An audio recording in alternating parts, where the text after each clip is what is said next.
So ఇవాళ మాధురి గారిని చూసిన తర్వాత ఏమనిపించింది అసలు? అంత అందంగా మొత్తం మెయిన్ అట్రాక్షన్ ఆవిడే ఉన్నారు షాపింగ్ మాల్ మొత్తం కూడా. యాక్ట్రెసెస్ కూడా కనిపించలేదు ఎవరి కంటికి కూడా. నిధి అగర్వాల్ గారు కావచ్చు, మిగిలిన వాళ్ళందరూ కూడా. ఏం చెప్తారు? మాధురి స్వతహాగా టాలెంటెడ్ ఉమెన్. భరతనాట్యం, కూచిపూడి, మాట్లాడే శక్తి, మంచి ఆలోచన, పట్టుదల, ఓర్పు, సహనం అన్నీ ఉన్నటువంటి అమ్మాయి. అంతేకాకుండా విమెన్ ఎంటర్ప్రెన్యూర్గా ఎదగాలి అన్నటువంటి ఒక ఆలోచన ఉన్నటువంటి అమ్మాయి. ఈ వస్త్ర వ్యాపార రంగంలోకి అడుగు పెడితే తప్పకుండా నేను చేయగలను. ఆమెకు డిజైన్స్ కానీ, మోడలింగ్ కానీ, మీరు ఈ ఫ్యాషన్ పట్ల ఆమెకున్నటువంటి ప్యాషన్ నేను బాగా గుర్తించాను.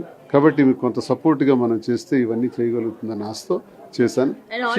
మీరు పొలిటికల్ లో చాలా ప్రెషర్ తో ఉంటూ ఉంటారు. అండ్ ఇట్ సైడ్ ఇప్పుడు ఈ షాప్ ఓపెన్ చేస్తారు, ఇది ఇంకొక ప్రెషర్. ఎందుకంటే అటు బడ్జెట్ చూసుకోవాలి, ఎప్పటికప్పుడు మీరు డిజైన్స్ చేంజ్ చేస్తూ ఉండాలి.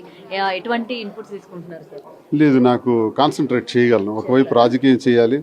ఇప్పుడు టెక్కల్ కాన్స్టిట్యున్సీ, నాకు ప్రజలందరూ కూడా వాళ్ళతో ఉన్నటువంటి సంబంధాలు. వారంలో ఒక 3-4 రోజులు అక్కడ ఉంటాను, ఒక 3 days ఇక్కడ ఉంటాను.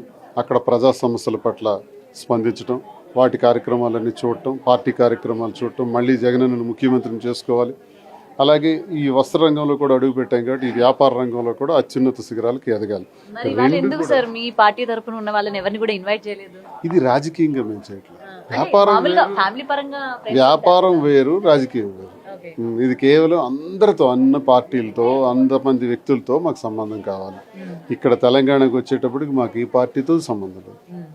ఏ రాజకీయ నాయకుడు మాకు శత్రువు గారు, ఎవరు మిత్రులు గారు, అందరూ సమానం.